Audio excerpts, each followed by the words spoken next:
Hello, I'm Herman Pekel. Welcome to my Chinese vision.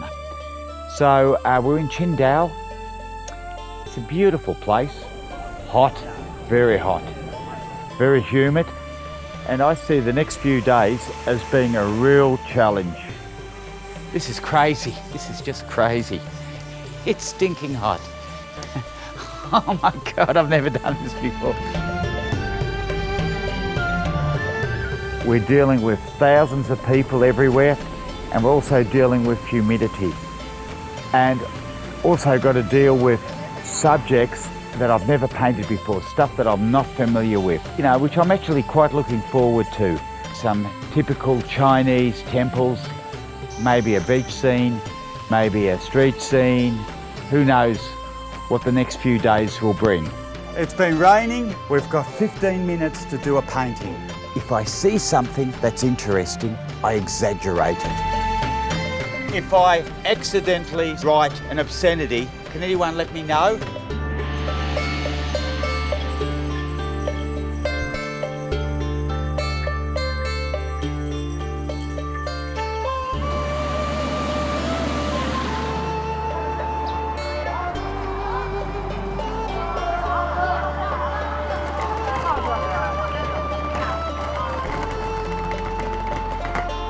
I'm painting in the People's Republic of China, and we're in a city called Qingdao, and it's really hot. It's so hot, it's humid. So what I'm going to start doing is, I don't normally do this, but I'm going to start off with my focal point first, which is the gentleman over there selling, I think he's selling all sorts of fruit. When I paint watercolours, I always start off with bright colours first. As bright as I can get them. And then we'll just put a bit of red for the umbrella.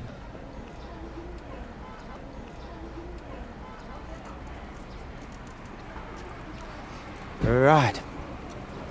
Now the important thing here is to get the atmosphere. There's people everywhere. It's amazing. Get the atmosphere. I'll start throwing in some people first of all. First thing I'll do. Because they're going to actually be my focal point. Bit of colour there.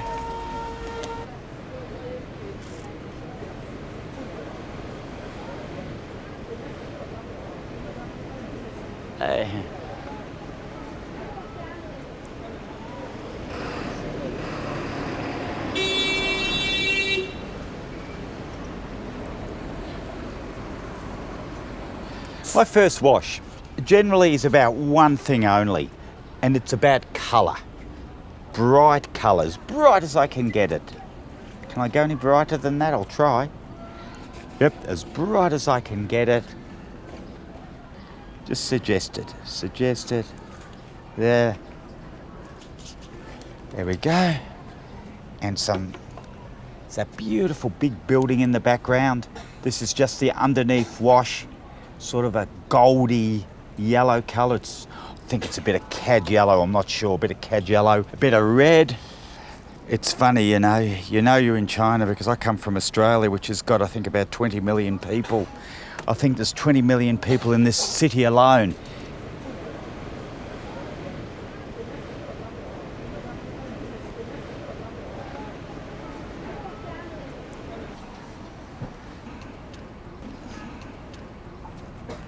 So colour, first wash, colour, because you can't add colour after the first wash.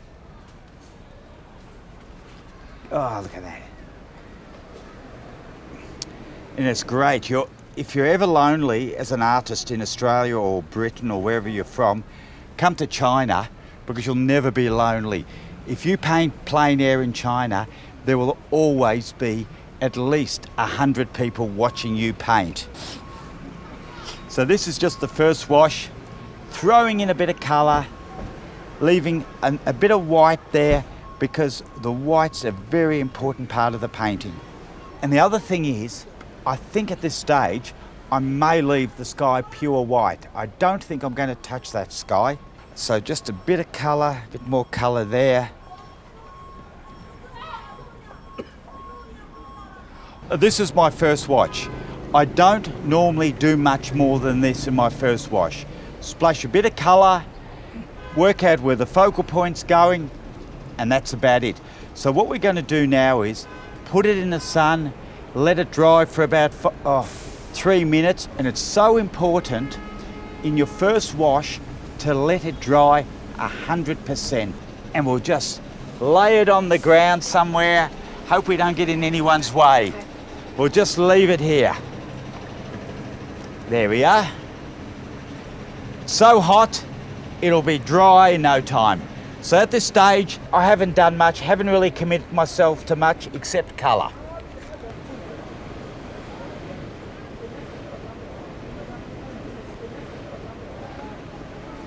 Now, we've done the easy part. It's fun splashing a bit of colour around. Now, the difficult part. I've actually got to paint it now. I'm mixing up a purpley colour. So I think I might just do that building in the background, that high-rise building. It's just so tall. I've never seen a building that tall. So just a pale, nice bluey wash over. Lovely purpley wash. Not doing much with it. Just leaving it as a shape, basically. It's about all I'm going to do. There we go. What I am going to do is start working in my focal point. So I might start with those trees in the background and start painting around that beautiful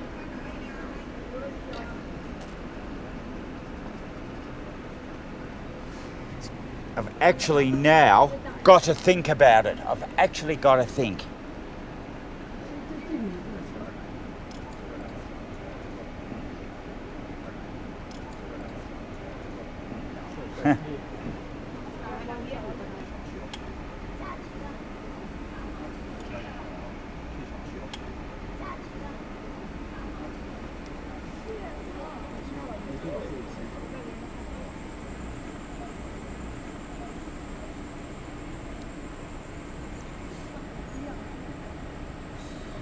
It's actually quite fun painting here because we've got so many challenges. We've got the heat, we've got the humidity, and we've literally got hundreds of people watching us.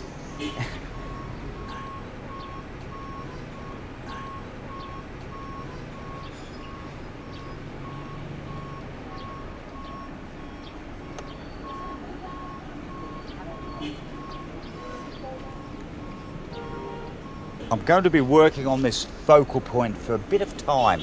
I think it's an important part of the painting.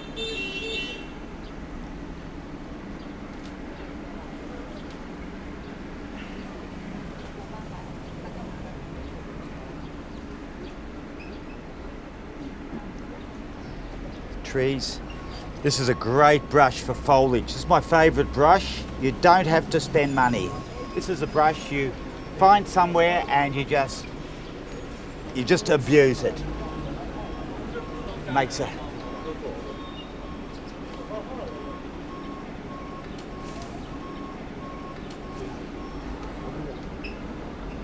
just the cheapest little brush.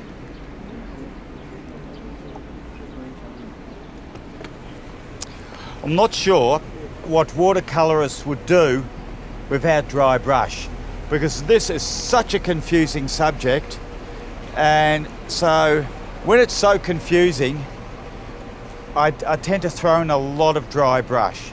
A lot of dry brush.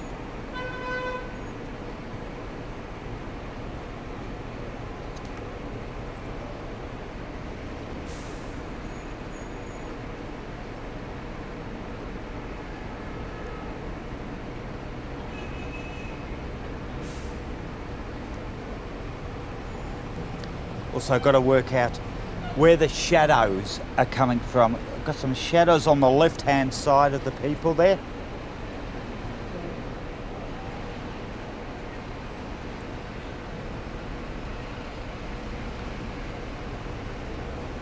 few minutes ago there wasn't any buses, so what I've done is I've done that back, just create an interesting edge. That's so important. Here we go. Oh, yeah, not too much, not too much. Just a bit here.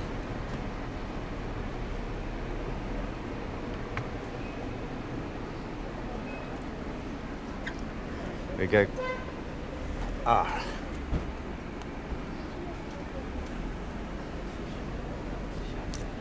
I love this wall. This wall was just meant for me, so I can get some of the paint out.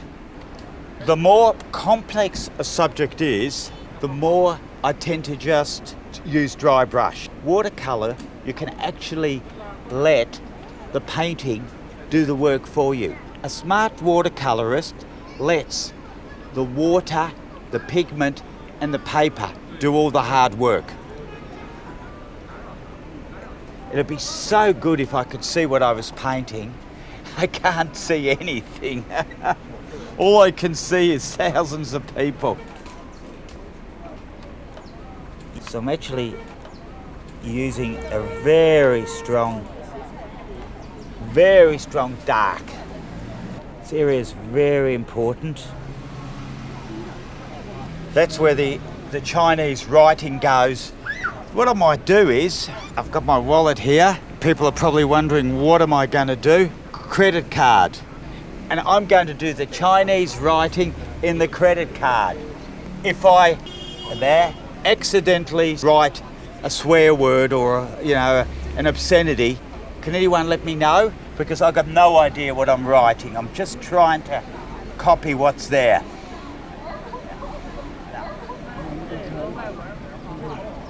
We'll keep it very loose. There we are. I enjoyed that.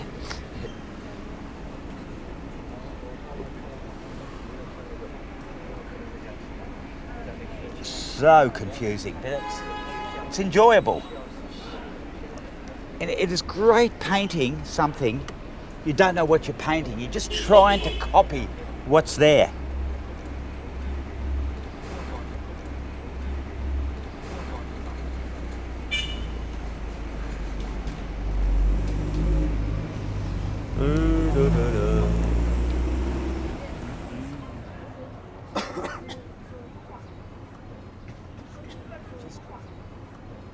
Sorry, I'm just trying to see around the corner because I'm just trying to pick up some interesting calligraphy.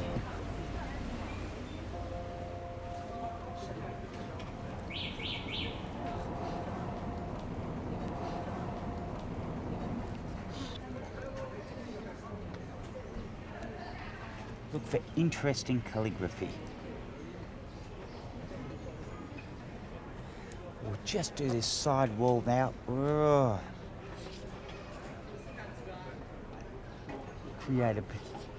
It's a little bit on the purple side, so I'll throw a little bit of green in. Green always neutralises the purple.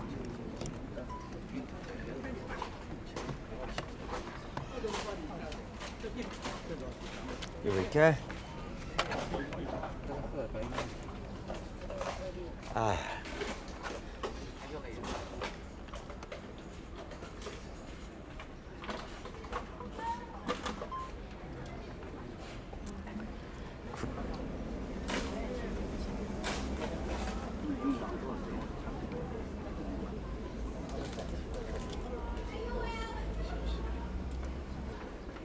With shadows, you've always got to be direct. Once again, we can get a big hake out. Oh, I love that shadow. See that shadow coming across there? Now, there's also a shadow there. What am I going to do about that? Because if I do that, I'll wreck that shape. I'll just... When in doubt, just dry brush. There we go. Yeah, we're going to start putting in these windows but I have to use them really thick because I want them to stay in position.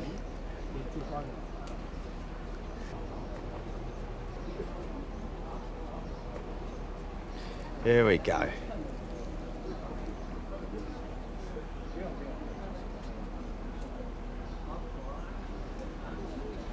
Nice and dark. Right, now, work on that side. Get it as interesting as possible. Look up there, what can I see? I can see a sign. Once you get reasonably good at calligraphy, we call it, which you actually start doing in the end, you start looking for calligraphy because it can really help your watercolour. Bits and pieces and, you know, whatever. What I might do is some really thick paint, and it's still wet, so I try not to do any more than 2 washes.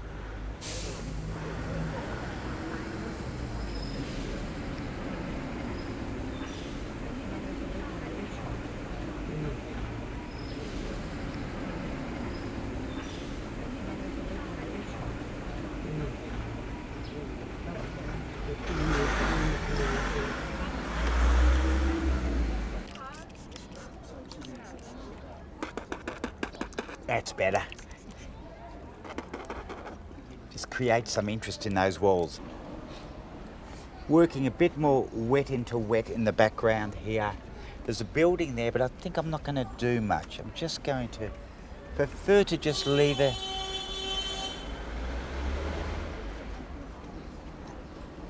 I'm just thinking about those windows. In fact, I might put them in now. Timing is everything when it comes to watercolour, everything. Timing is the biggest factor. Timing and how thick your paint is. This paint is so thick, there's in fact no water with it because I just want this paint to stay there. We don't have to be too pedantic, so long as they're sort of roughly follow the perspective. The more you try to get things right in a watercolour in terms of objects or whatever, the worse your painting becomes. Always go for 2 things, light, and think to yourself in every passage of the painting, is there any magic in this part of the painting? It's more important than getting an area, you know, to look like an area.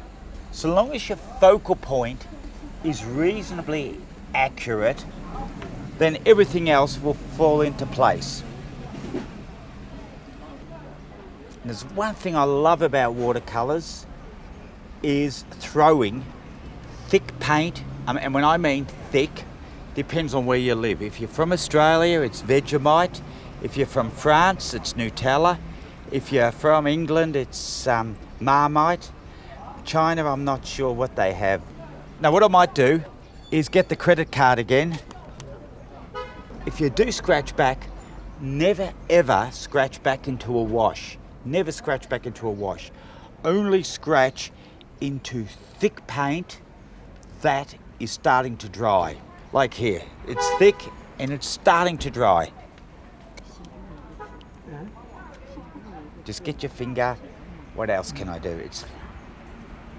It's great when you've got an area that's just so black like that, and you can just add, you know, just take a bit off. I have to dry it in the sun because I want to put in a tree there, and just a bit of dry brush, and that's about it really. So back to where our sun is, if it's still there. Oh, sorry.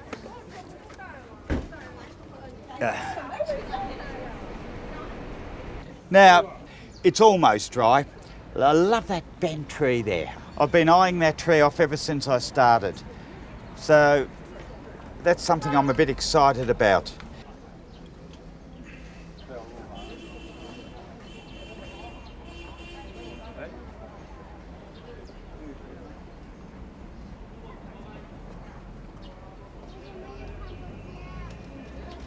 Got to throw a shadow on there.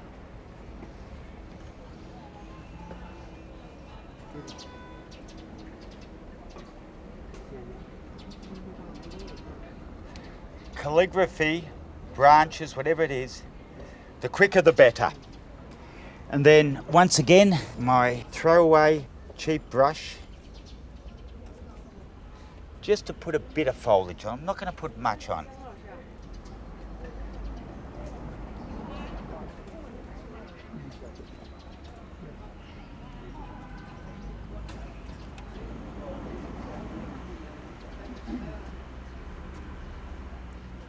And then refine it a little bit.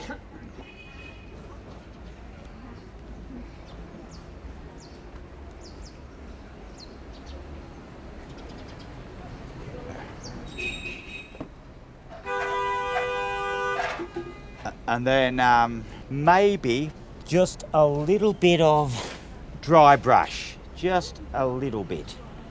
Very dry paint.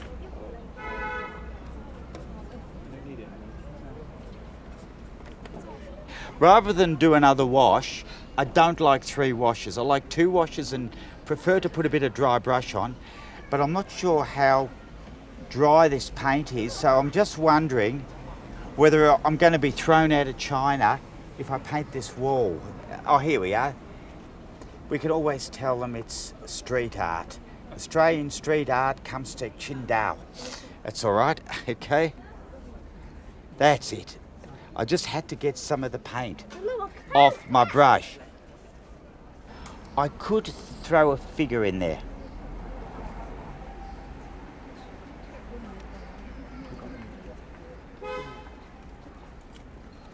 Just a bit of a figure, and then paint around the figure.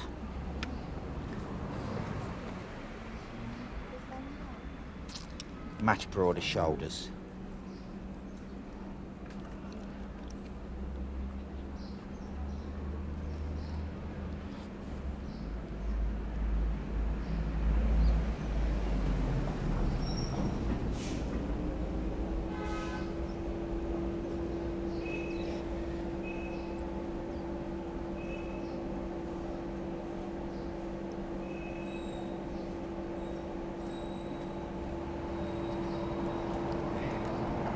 See, this is where it's handy because it just allows you to go into certain spots where it's still wet and come back. See, put a bit of life into them. I noticed there's a big round sign there, and I saw it there originally, and it was one of the things that attracted me to the painting. So I'm going to put it in. There it goes. Now, I'm not happy with it. It's a yellowy colour.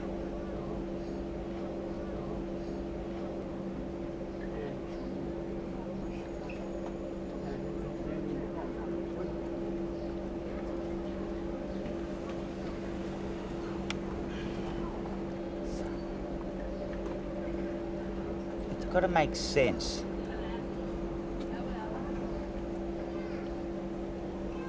There. Also, this has to be a bit darker, so we might just throw in a bit more dry brush here.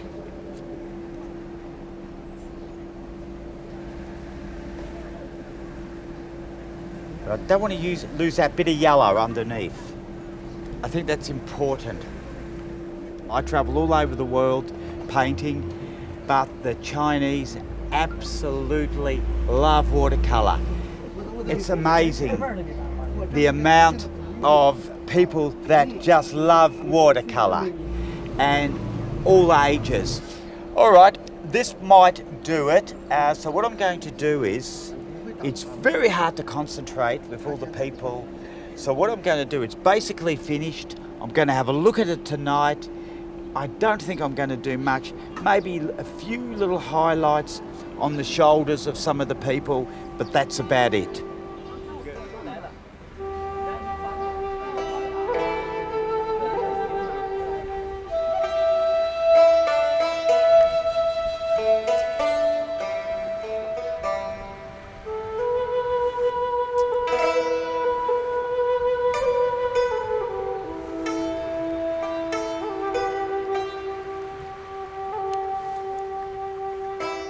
We've arrived at a little seaside village.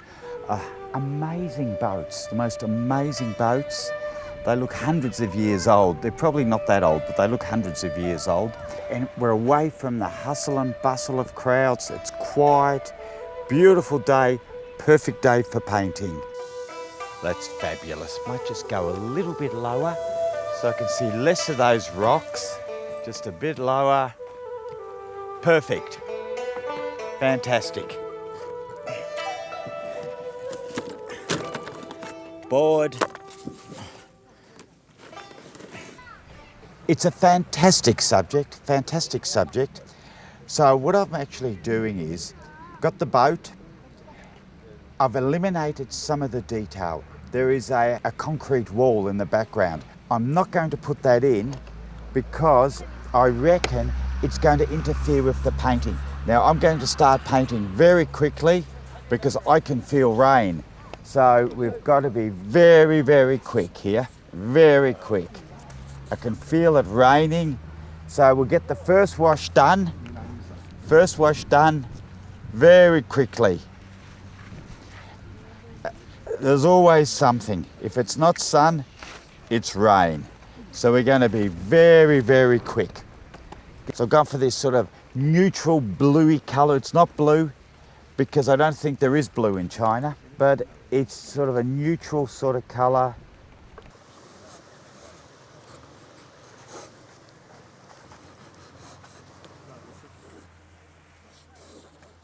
Now I've got that water, I want to catch that lovely sparkle on the water. Yep, there we go, there. Now put some clouds in, some beautiful clouds in there, sort of a neutral bluey colour. I wish I could describe what colour I'm using. It's got a bit of cerulean, it's got a bit of ultra. It's just some clouds in the background, not much. It's probably too many, but just a few. There, and just see those hills in the background? We'll throw those hills in, just wet into wet, suggest them. That's almost enough. Funny thing about China, everywhere you go, you see skyscrapers there, and all we're going to do now is a bit of colour for the sand. Throw a bit more ochre in. Maybe a touch of burnt sienna. It's a very warm colour. Yeah.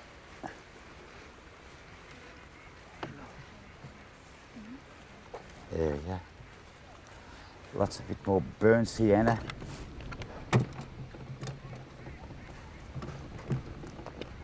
Not going to make much of that sand, just that's it.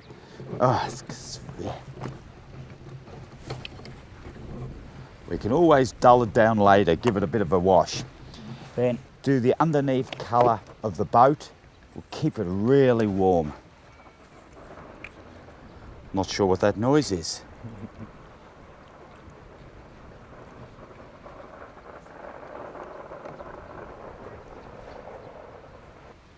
Leave a bit of white on the edge of the top of that boat. I think that could be really useful.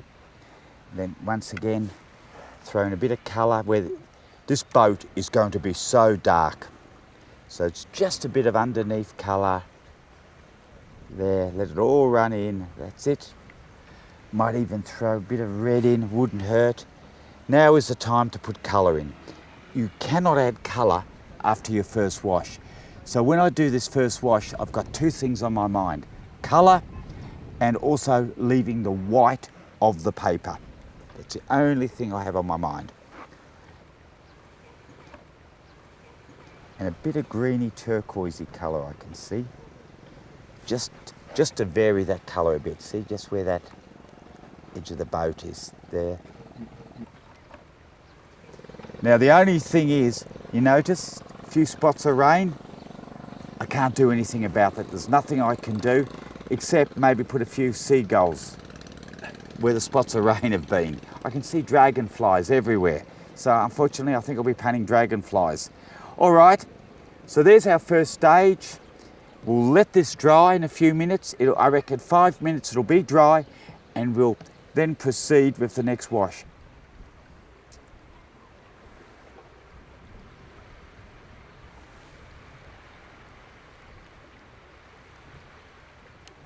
right, it's dry, well, almost dry. We can't wait much longer because I'm terrified it's going to start raining. So it's basically dry. I think it'll be really nice to wet the back of it. Even though it's not blistering hot like it was the other day, it's still hot and the paint does dry fairly quickly. Plus, it just gives us a lot more time. Look, we might as well go straight into the boat. So what I've actually got, believe it or not, I've never used this before, is black. If you do use black, make sure one thing, that you put lots and lots of burnt sienna in it. We'll start off with that little cabin. It's the weirdest little cabin. It's just a couple of little boxes. It's interesting.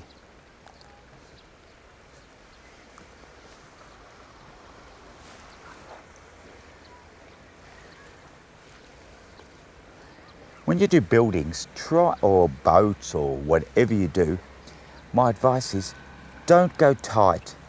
Don't go too tight because it can quite easily look like an architectural drawing. So that's why I like to keep it a little bit loose. Yeah. And then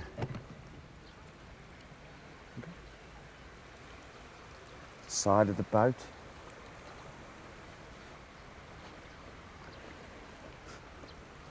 Little thing sticking up will just make it a bit longer. See, what this painting lacks in terms of its composition are verticals. So when I see a vertical that's maybe a few centimetres in size, I'm going to exaggerate all my verticals because it does lack verticals. There is no such thing as a perfect subject. I learnt that years ago. I remember leaving Melbourne, my hometown, going up along the Hume Highway. I think I almost got to Sydney before I found something to paint. So my advice is just paint anything. Everything becomes more attractive the longer you look at it. No such thing as perfection in art.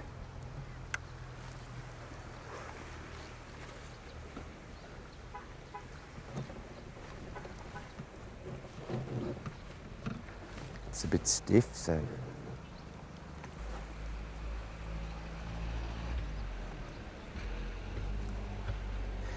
got to make that boat interesting.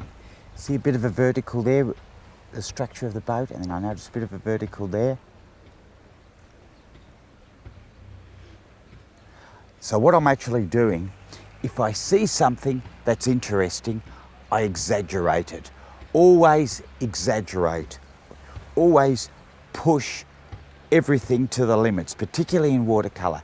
You must push things to the limit. There.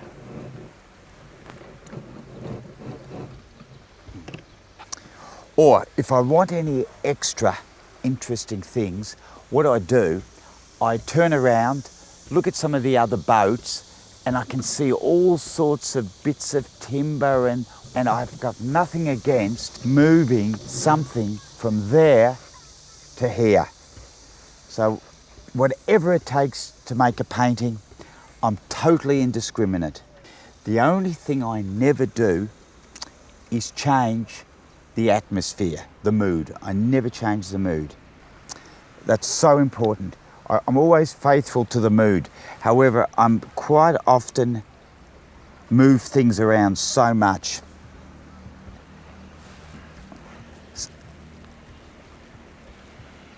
This edge of white's so important. There. I love the way they're built out of planks, these old fishing boats. And it's great we've got a bit of red underneath. See that bit of red underneath? It's, you know, you never know why you do it, but you know there's always a reason.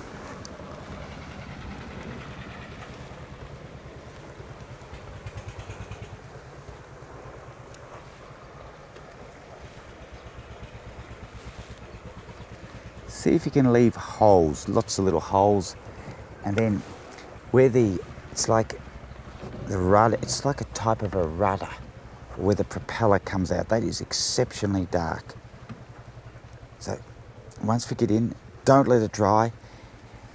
What I've got to do now is throw in some very strong darks, as dark as I can get them, as dark and warm as I can make them. In fact, I might use my little square brush.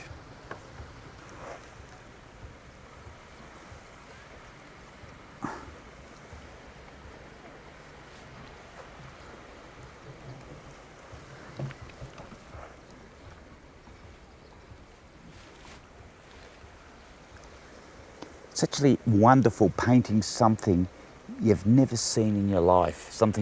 I've never seen a boat that remotely looks like this. It's great. It's such a change from painting those dreadful white yachts, you know, those amazingly big yachts that you see on, you know. It's nice to see something rustic for a change.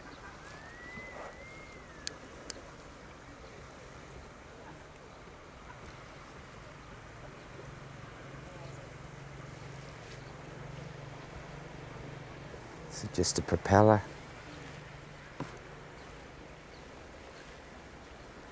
Really dark. See where my strongest dark is. Dropping once again.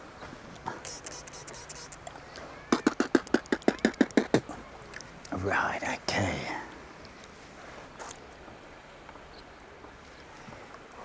Then I would love to put a big mask there.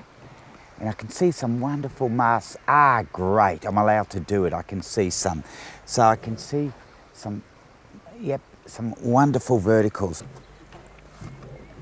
Yeah, wonderful. They've all got flags on the back, so they're great.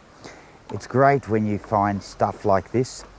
What you're actually doing, you're actually looking for things. I'm actually looking for verticals, you know.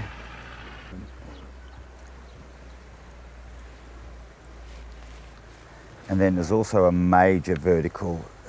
The actual where the mast is held is sort of just, it's actually a bit further away from the actual cabin, but we've put it there. What I love also about painting in China, you go to a lot of Western countries and everything's so neat. What's great here, everything has a rustic look to it. I'm not going to spend much more time on this boat, just a bit of wet into wet. Suggest the odd plank, because it's actually made of planks. Now, I may just go back into my little box and I'll tell you what I need. I need a credit card. Just to scrape back just a few little things. There's a bit of a pipe there. There's another vertical here. There, another vertical next to it. I love the sign. It's a bit of a sign, diagonal sign. Let's throw that in. There. Maybe put the plank in here again. Don't know what I'd do without this credit card. And I noticed some of them have actually got rubber tyres around them, like that one there. So I hope you don't mind if I put a few rubber tyres in, using a bit of very thick paint.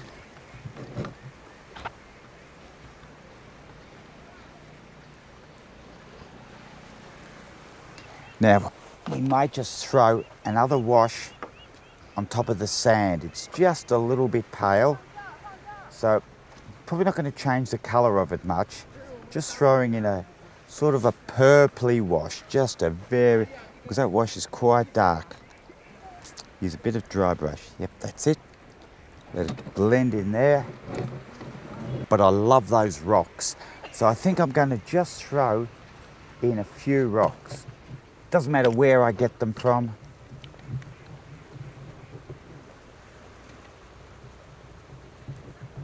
Get some nice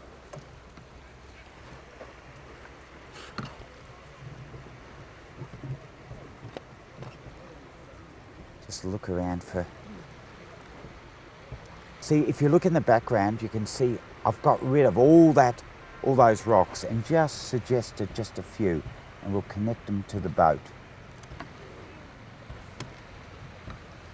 Now, I can notice some amazing reflections on some of them. Here we go.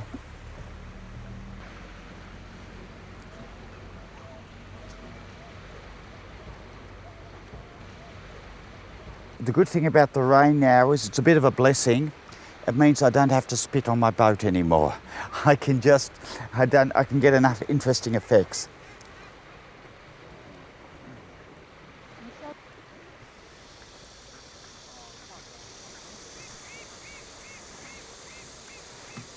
Just a little bit of detail in the back there.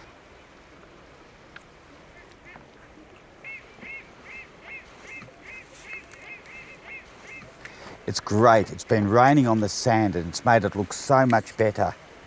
It doesn't matter if it rains. It only matters when you're doing your large washes. When I'm doing little areas like that, I quite like bits of rain. It doesn't worry me.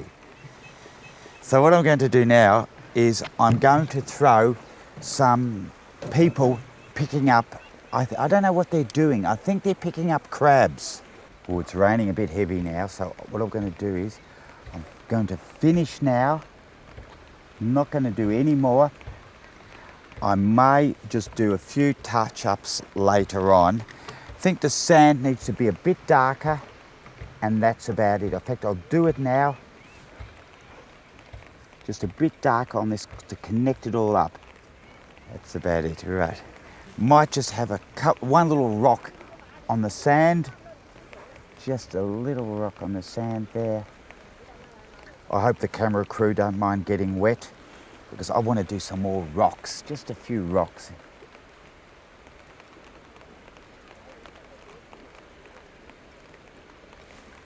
Fantastic. I just wanted to connect them up, that's it. I've got to stop because the rain is getting heavier. Maybe a few little touch-ups at home, but I think I've got it about 95%.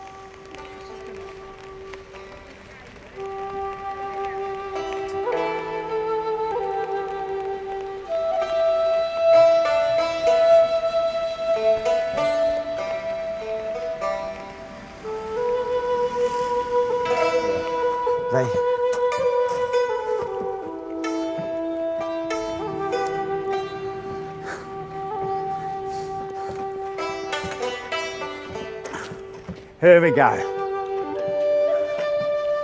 Look at this. It's been raining, it's pouring. We've got 15 minutes to do a painting. Okay, here we go. I don't think they suffer from litigation in China. Beautiful. Found my easel. Here we go. Couldn't ask for a better subject. We had 20 minutes. We've now got 10 minutes. I've got to do this painting in 10 minutes, okay?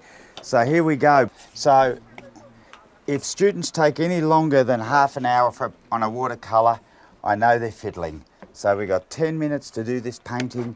It's just what I'm actually doing now is cleaning my palette on the paper. Just cleaning it on the paper. I've used the dirtiest muddy colour and it's ended up with a beautiful grey. So there's no such thing as muddy colours in watercolour, just bad technique. We're actually going to only have 5 minutes of painting time, I reckon. The rest will be drying time. Well, we'll just throw in some clouds. There are some clouds there, but I'm going to have to exaggerate them because I'm going to have to put something into that sky. Just something. I love these cheap Chinese brushes because my philosophy is, when in China, do as the Chinese do. There's these amazing Chinese watercolourists and they only have one brush. This is it. You can buy them for a couple of dollars in any cheap shop. Not too much in the way of clouds, just some wispy clouds. Just some area to fill in, and then some warmer colour in the background. some warm colour, just as an underneath wash. I can see quite a bit of burnt sienna there. I don't have any burnt sienna, so we'll just have to mix it with a bit of ochre and a bit of red. Just a bit of that. Just nice. See some lovely hills in the back. We might as well throw them in. Wet into wet. Yeah, that one comes up like that, and not making too much fuss. Now, I said in the last painting, let the wash dry. That's right, but I've only got 5 minutes, so what I'm going to do is I'm going to start putting in some detail on the dry paper. Whilst I'm actually painting some boats, this will be drying, I hope. So I've got to be very quick. Great, just a little bit across. In fact, I might use my other brush.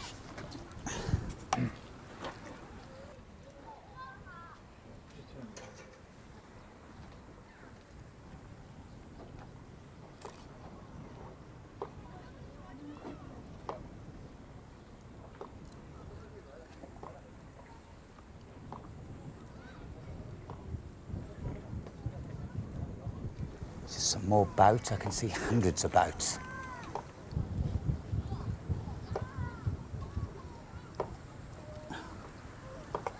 Not too dark. They're dark, but I don't want... They're interesting how the back of these boats go up. This is really painting against the elements, isn't it? Get these boats in. Just put these boats in. And then it's starting to dry, so I can now start putting in some of those dark rocks. What's important in this painting is to create an interesting pattern of dark rocks.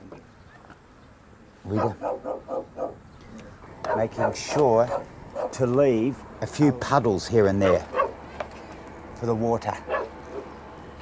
I'm a bit under pressure to finish it, so normally when I do this, it's always good to imagine the painting finished before you start, but unfortunately I didn't really have this luxury today. So that's it. I don't want too much of those rocks. It's important to create a harmonious shape with those rocks. Unfortunately, this little dog's a bit of a nuisance when I'm filming, but I know where he's going to end up tonight.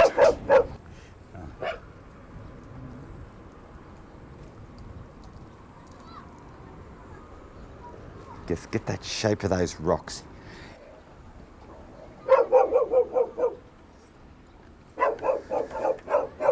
I don't think he likes us.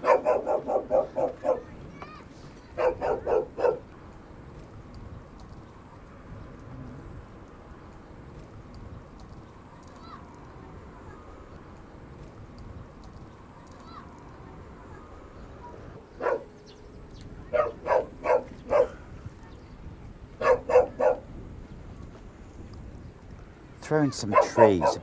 It's fantastic what you can find to mix your paints on.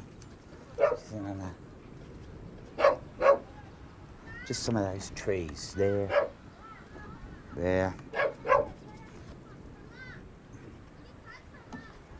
There's another one there. There.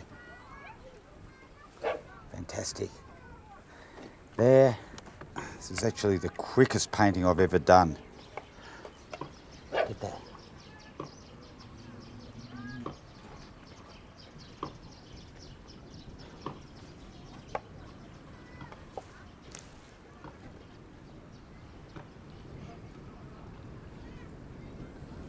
There we go.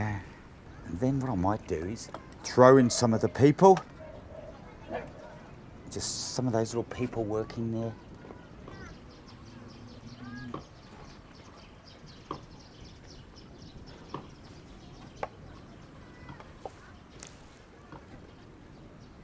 Some detail on the boat, some masts.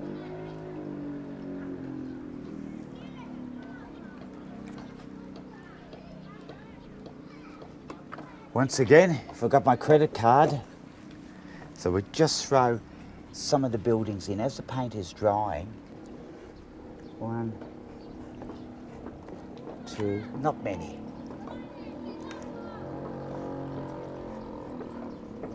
Just a few, and then with a bit of dry brush, notice we've all got windows and roofs. We just sort of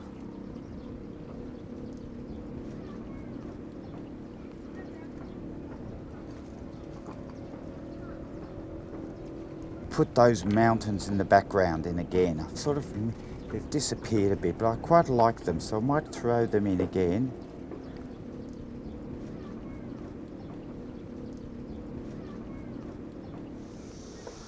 Bit of dry brush here as well. Get that sparkle on the water. That's it. There. Get that turquoise happening, because that turquoise and the brown make a beautiful combination. Now, just a little bit more detail, and I reckon we've almost finished it. And I think we've taken a bit longer than 15 minutes.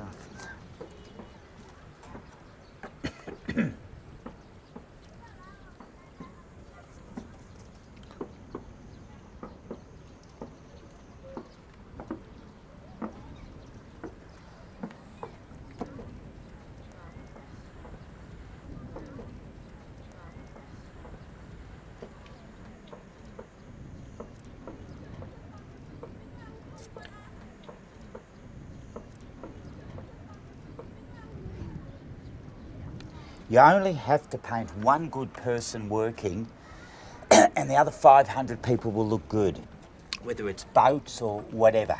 Actually, this is better than if I'd done a slow one. Maybe a few vertical strokes.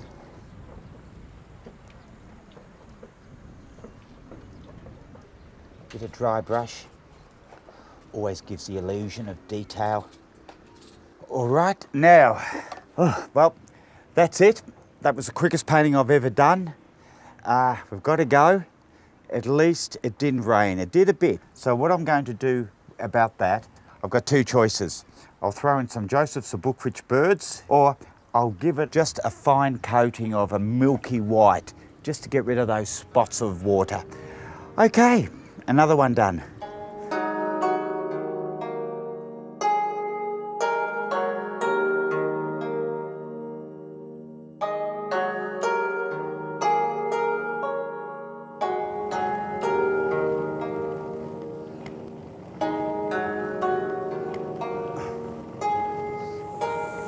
We're in the ancient city of Jimo, built approximately 1979. It's actually quite an interesting place because I've never ever painted anything like this, and it's typical Chinese. And it's funny when you come to an ancient place where the buildings are younger than you are, because today is my 61st birthday.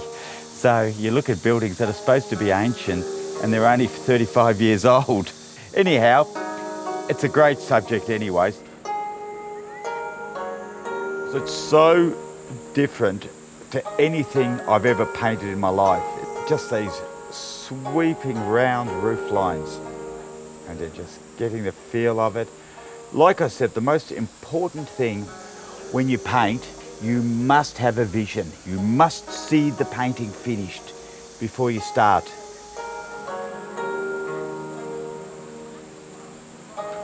In a painting, you've got to work out what's important and what's not important. And the structure of that roof is so important.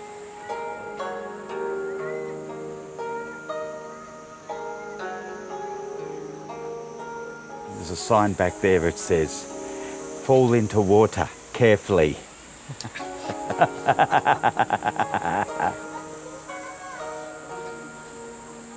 The entrance to the temple. Throw in some thicker paint and let it run down. It's one of my favourite hobbies, to get thick paint like this and let it run down. Again, there's a little bit of foliage. I think it wouldn't hurt putting that in. just a little bit. All right, we've only moved 50 metres, but it was such a beautiful spot. It's just a gorgeous spot here, and I thought, why move? It's very hot here, so I'll do my same trick again. Same old trick, wet the back. Okay, just start off with the brightest colours, you know, some bright colours there. There. Keep going with that green.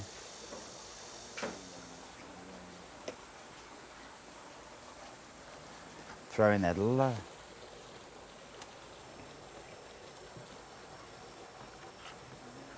Yeah, throw in that. Let it all run down. Oh, it's hot here.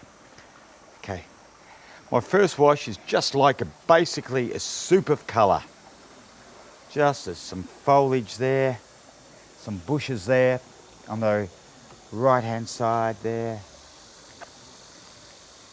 There we go, and then we'll start throwing the underneath colour in of the buildings.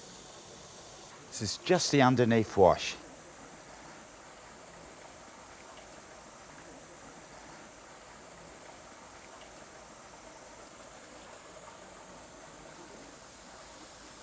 And it's also very difficult because it's a grey day, and I've always said this, on a grey day, it's very, very difficult to do buildings because you need to give buildings form. It's very hard if everything's the one tone.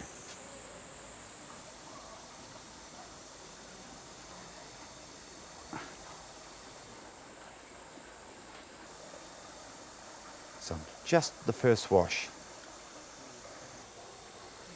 Once again here.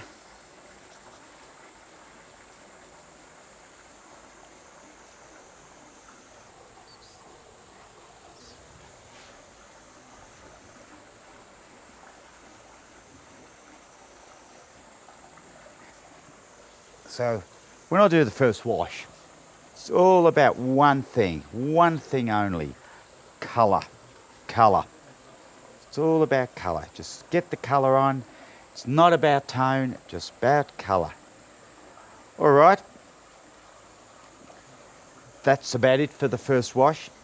Kept a fairly high sky because one of the important things about this painting, what I love, is that beautiful shape of the roof.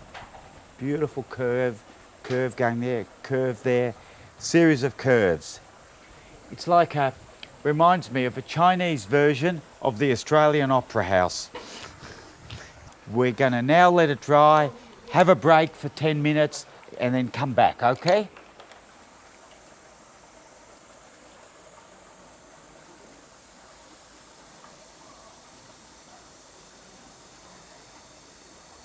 It's dry, so we just go straight back into it. We're going straight into the darks. When you do plein air painting and you're doing sort of buildings, the easiest way is get yourself a square brush. But don't make it look like you've actually used a square brush. You know, I tend to refine it with a round brush.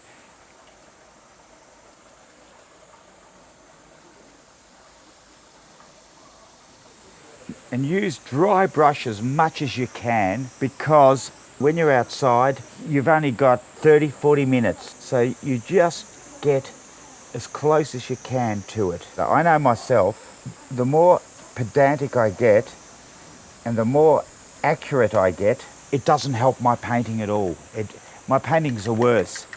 It's funny that. This is the problem I've got, those rocks. Should I put those rocks in? I don't know, we'll see.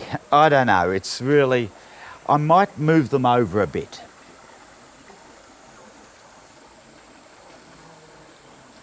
Yeah.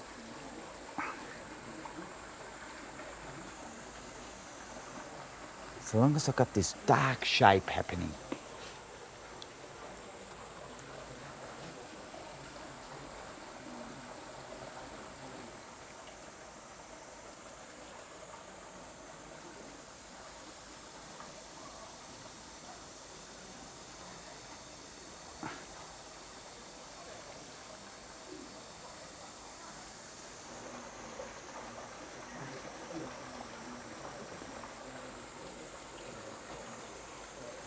Let it run. There we go. It's about getting that beautiful shape. That's why I painted it. And then some of the little architectural features.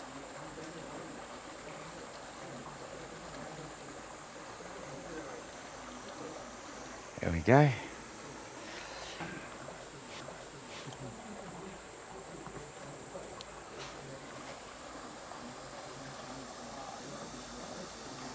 There we go. Come across here. There. It's very tricky. Here we go, along there. Yeah. I love that curve. Get those curves. They're actually quite hard to get, you know.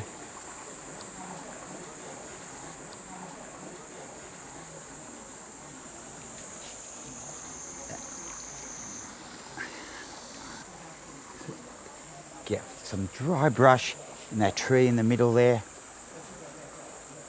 Get that tree right in the middle there. Fill in there.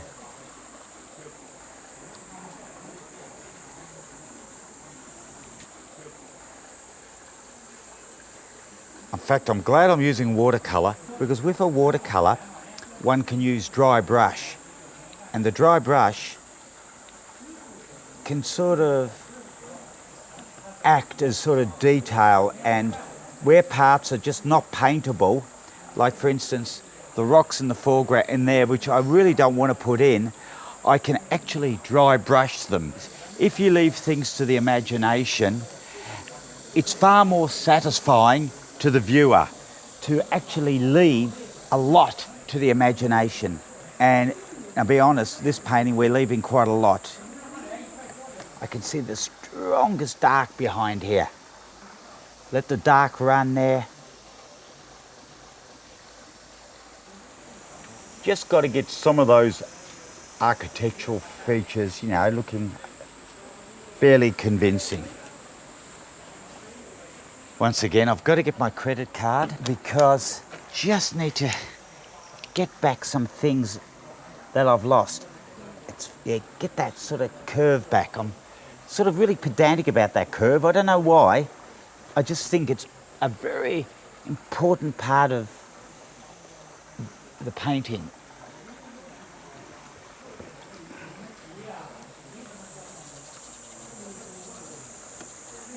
I think the hotter it is, the more impressionistic you become.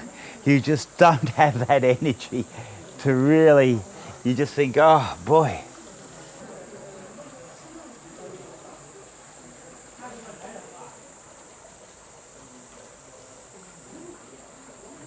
And then we'll start doing these reflections. It's very important.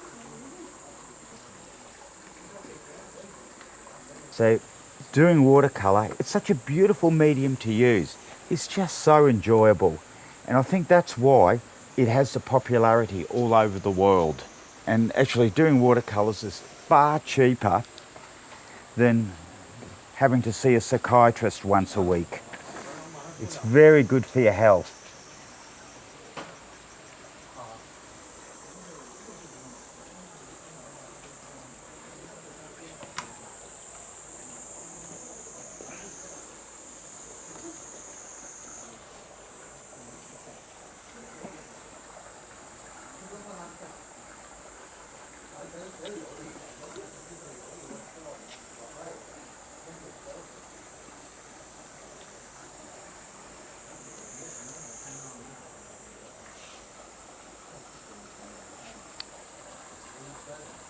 Okay, if it doesn't work, you get aggressive. Just get your darks, get really upset with it. It's just not going to work. So we're just throwing some darks, really strong darks on the one side.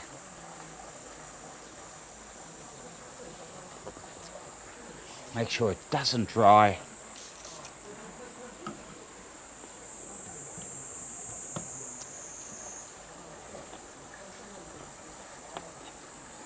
Turn that into a big dark area.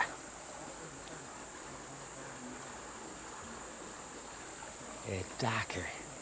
Yeah, get rid of all the detail. When a watercolour doesn't work, what you do is you get angry. You throw the paint, you get aggressive. You don't, nothing looks worse than a timid watercolour. Strong darks, bold strokes, just put it on.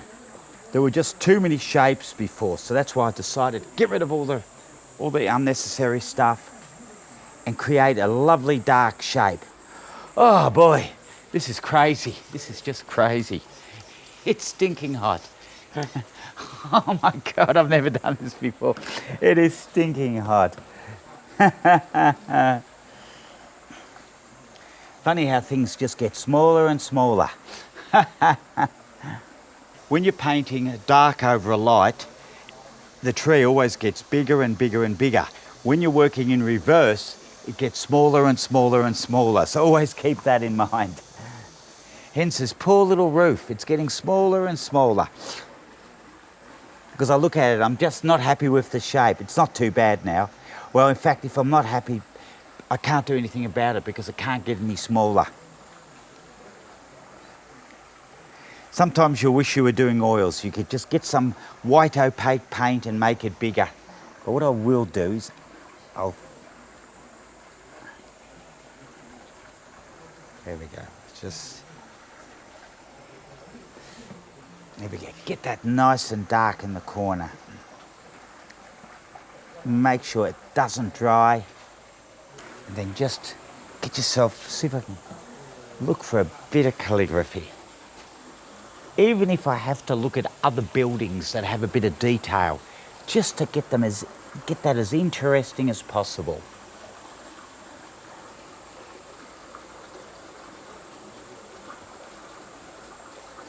There. And I mustn't let it dry. Keep it wet. Keep it wet.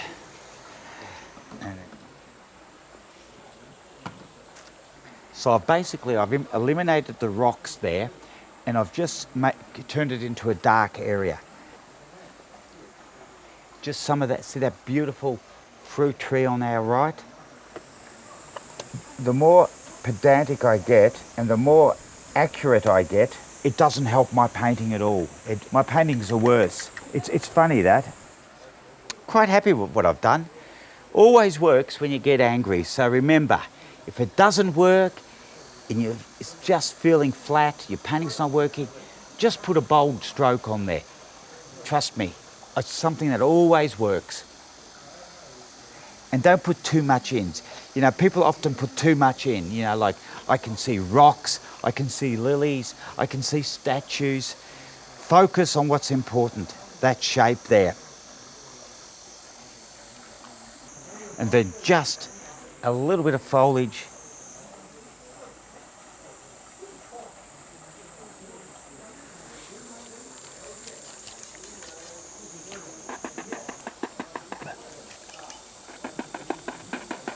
Nice to just break it up a little bit.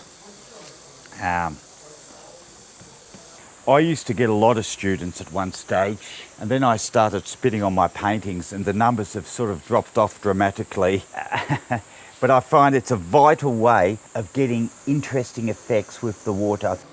I think I'm sort of happy with it. I can't believe it. It actually worked. At one stage, I was going to say to the cameraman, stop. I was going to tear it up and start again. What I might do, because I've got dirty water, I don't want much dirty water, just a bit of dirty water. Always great for sky. Not all over, just a little bit. There. Yeah, not too much, just a bit there. Make sure you leave a white area there. I'll have a look at it. Because what I could do to that area is throw in some darks, really rich, strong darks. And then get this other brush just to break it in. Just a bit of dark in there, just.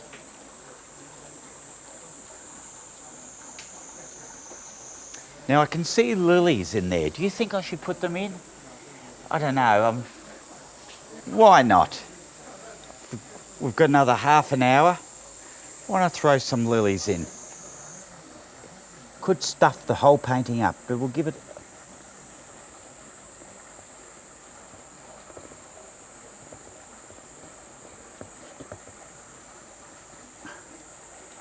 And then get the other brush and paint round them. Make sure there's no water left on your brush. I think no other medium like watercolour can give you the magic a watercolour can give you.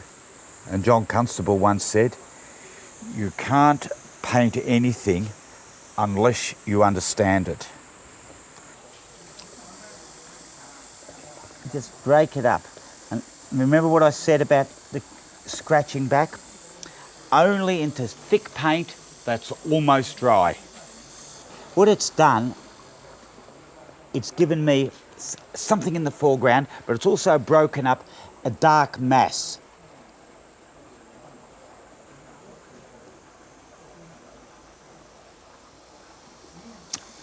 Yeah, I'm quite happy with that, believe it or not. I never thought it was going to be any good, but I think what makes it is the fact that that dark shape against the light background, and I was just lucky enough to leave a bit of this bright green in the middle. The only thing that I really want to resolve a bit more, I like the white roof, but I just feel uncomfortable with the shape. It's not quite right. Then take it home, have a look at it, and take it from there. Okay, thanks a lot.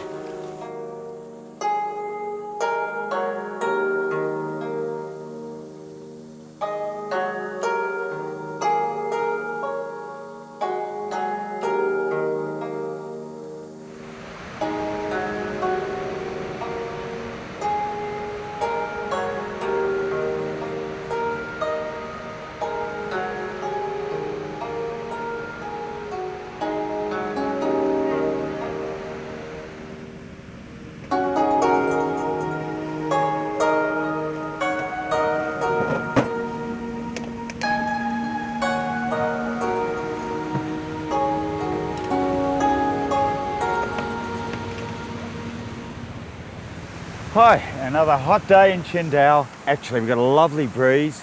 It's very hot, very humid again. I can probably see no further than maybe 150, 200 metres in front of me.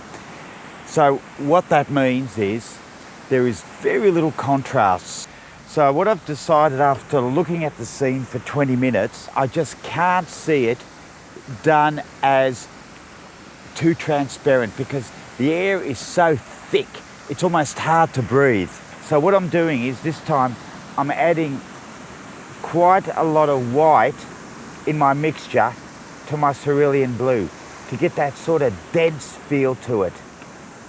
Yeah, quite a dense, look, see, there we go. Nice dense sort of, even though it's a bluey colour, could have a bit of red in there, just a touch. But what's more important, lots of white paint, just to keep it nice and the colour nice and thick. And I'll start putting that dark hill. Here we go. There we go. Wet into wet. In fact, probably has to have a bit of burnt sienna in it because nothing's pure. The air is so heavy, and I've made it a little bit darker than reality just to build up the contrast a little bit, only a little bit. Otherwise there's just going to be nothing there. And then while I'm here, throw some paler hill in the background.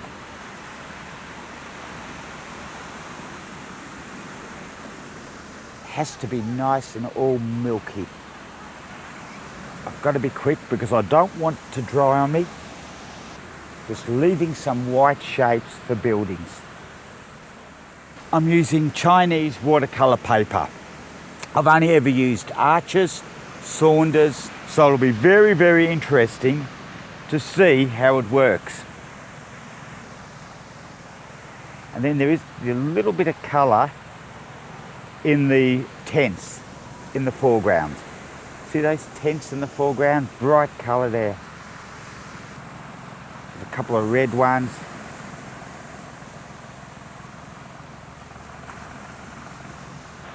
pale ochre colour. They're very pale. Get our first wash in. It's drying very quickly. Ooh, a few nice spots on. There we go. The sky, nothing in the sky at all, just a plain sky.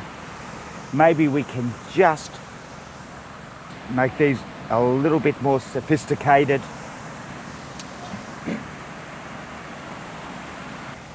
Oh, we'll give that a break for 2 minutes. What we'll do is let that dry and we can go straight on to our next stage.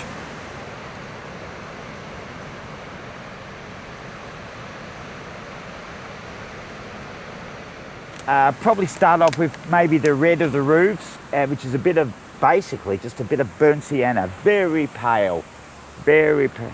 I'm only suggesting this is a lot of houses there, a lot of buildings, so we're just suggesting.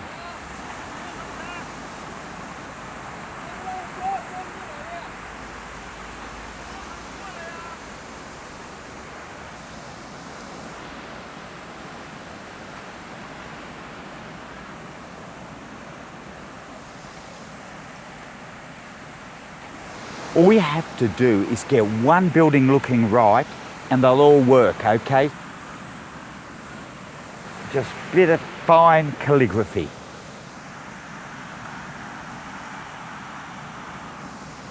Oh.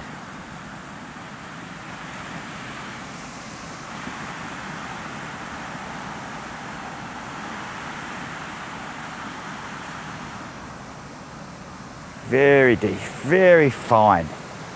Just suggest them. Even though it's a sunny day, the air is so thick, the sun doesn't get a chance to come through. It really has to rely on very fine calligraphy. Probably the most subtle painting I've ever had to paint. The tonal scale is so low. I'm just debating whether to put another wash on this to give it a bit more strength. Just don't know. Then we can probably get a shorter one. So long as it's got a point on it, I'm happy. Very pale. Maybe we can start putting some figures in.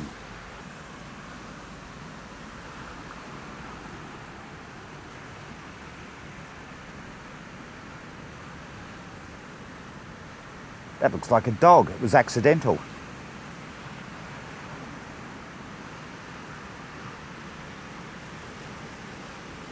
Just figures, huh?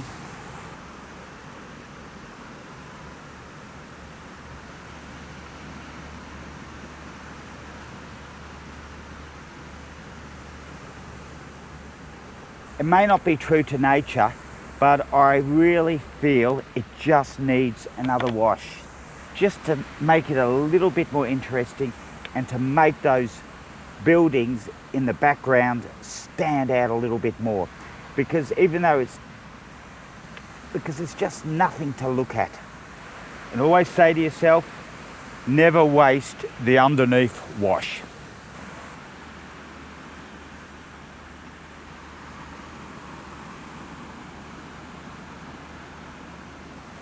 Maybe just a little bit of dry brush over the water just to give it a bit of character.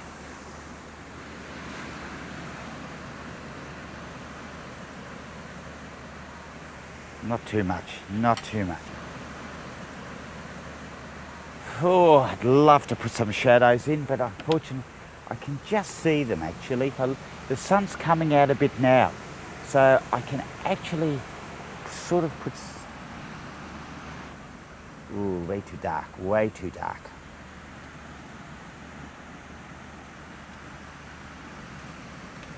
Maybe a bit of it. It's so hot that I try not to go above 2 washes. And what I'm going to put in is this little weird thing on top of the mountain. Looks like a mobile tower. Maybe, could be a bit strong. If something's too strong, you just tissue it out a bit, just dab it a bit like that, that light. Looking for bits of detail. There's a little jetty at the end you can hardly see. If I was to have a scale, a tonal scale, apart from the object in the front, everything ranges from a number 1 to a number 3. So that is so difficult to paint when you've only got that small tonal range to work from. Normally I go from 1 to 10, and I've even exaggerated. Mine's sort of from 1 to 5 there, or 1 to 6. So I've even exaggerated. Painting is never easy. And if you really want to make it tough on yourself, do watercolours.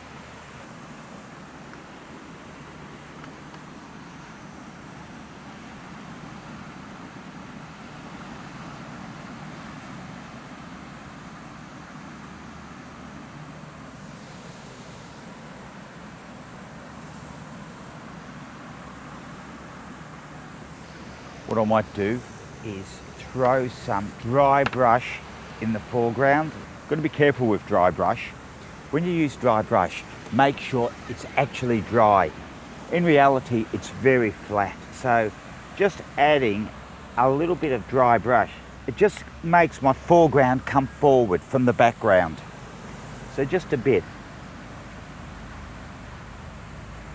Just mucks it up a bit.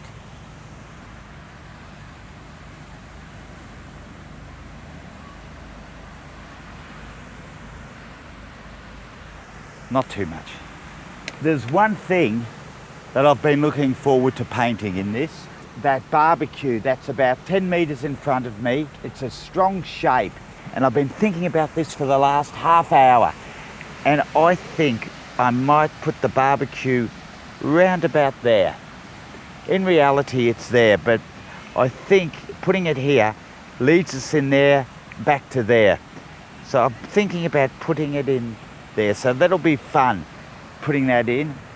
And the problem with that sort of thing is you look forward so much to putting it in that you end up stuffing it up because you've been thinking about it too long.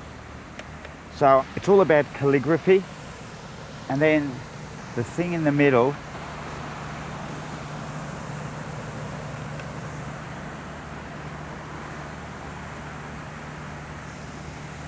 got to be browner than that. It's a bit black.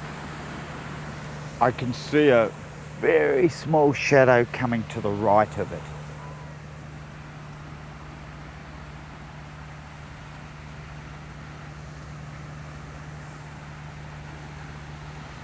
That just gave me something in the foreground to lead you in.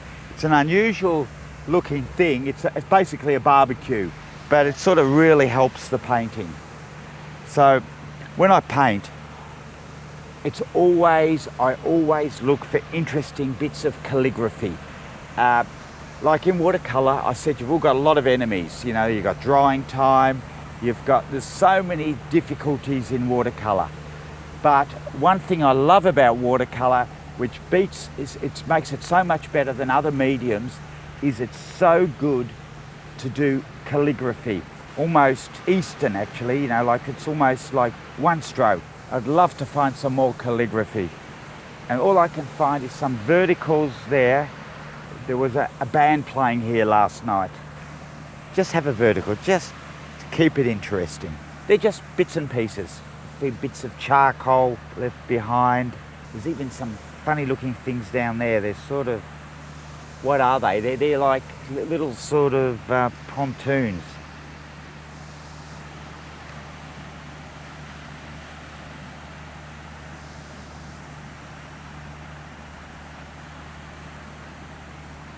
I can find a bit of old red. This red is so old.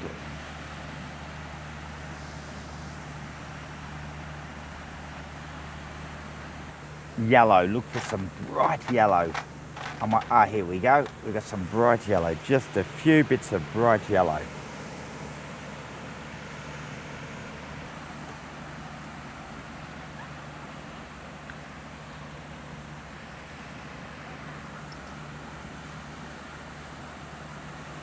That's about it. I'm not going to do much more to that.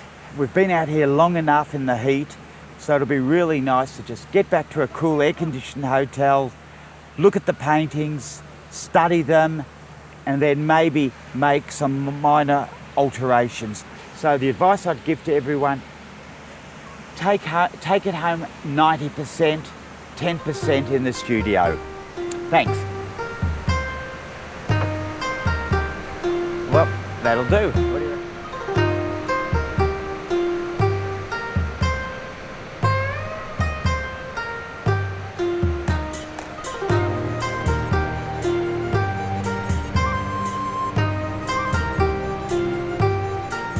It's been a couple of days since I've done these paintings. I've had them in this beautiful hotel room, and I've looked at them and I thought, gee, this just wasn't happy with them.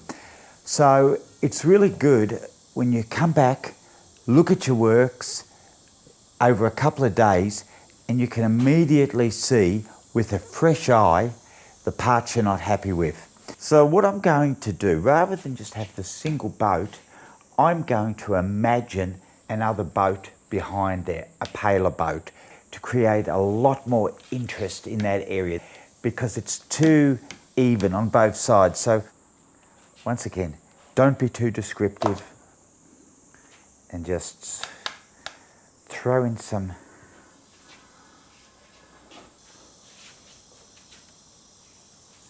verticals. It's actually great in a sense not having the subject in front of you, and the reason is it gives you the freedom to do whatever you want. Because it's funny, when there's a subject in front of you, you always feel dictated by the subject, but when you're away from the subject, you feel less guilty. I don't know, it's a strange thing. Maybe even splash a bit of water there. Yeah. So just to give it a bit of distance. And the other thing we could do in this painting, which I've seen, we need to throw some dry brush in this painting. So it's just a rough shape, just the illusion of whatever you want it to be. This could be a bit darker. I wished we could go back in time and that I could just get rid of some of these rocks. And that's actually the challenge of watercolour. That you paint it forward and then you understand it backwards. This is a bit of Chinese white, not much, just looks strong now, but that white will really dissipate. Soften it down a bit. It's funny, watercolourists love painting mess, and I'm not an exception. So yeah, I'm actually a lot happier with that. And that's the benefit of having your paintings 90% finished. Now we've got this one here, is another one. This took us all of 10 minutes. It was raining, as you can see, even though we were undercover, the rain was coming through, and you can see these spots. I'm not going to worry about them. What can I do about them? So here, bit boring. I wouldn't mind a stronger hill in the background. I think that could help. Just a milky background, blue, touch of alizarin.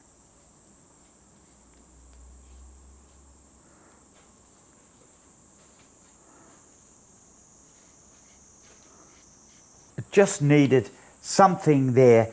It was boring because I found the whole painting was brown. Putting this bright blue on just gives it an interest.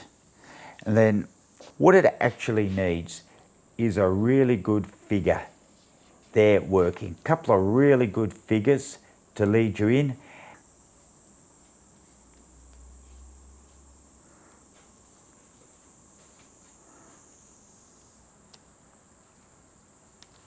Yeah, that's better.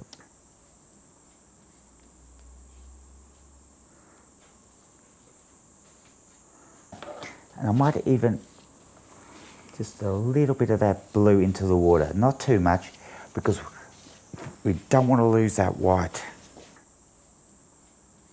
It's amazing. I would have never put that in on site. I just couldn't do it. I couldn't bring myself to do it. But once I'm back in the studio, I've forgotten about the subject and I just found there was so much brown on there. Having the blue creates such a nice contrast, and yeah, that's a lot better. So I think I'm a lot happier with these two paintings now after looking at them for a couple of days, studying them and think, okay, this is what they need. Well, my Chinese vision has just concluded. I've had a great time. First of all, it was just great. It was tough. It was probably the toughest filming I've ever done. But first of all, we went to Qingdao, into the city, and that was really tough because there were people everywhere. At one stage, I couldn't even see what I was painting because it was just people in front of me. But I enjoyed it. I was quite happy with that painting. We went to Jimo, a lovely little seaside village. We did two little paintings there. First of all, start off with the fishing boats, and then we had we had a little bit of time left before lunch, so I did a 10-minute beach scene of the people picking up shells. And then after that, we went to a historic town of Jimo, the old fort, and did a couple of little paintings of typical Chinese architecture, which was something I've never ever done before. And then on the last day, we went to the beach at Qingdao, which was tough too because there was absolutely no contrast there at all. But funny enough, I never thought that painting was ever going to work because I was looking for a dark. The only dark I could find was the barbecue in the front. So look, thank you very much for spending the time with me in China. Hope you enjoyed it as much as I have. Anyhow, I'm off to play some ping pong, a game I've just taken up, and I've realised that I've been playing ping pong. I've played so many Chinese people and no one's beaten me yet. So if there is anyone there that's going to challenge me anywhere, they can have the paintings I've done this week.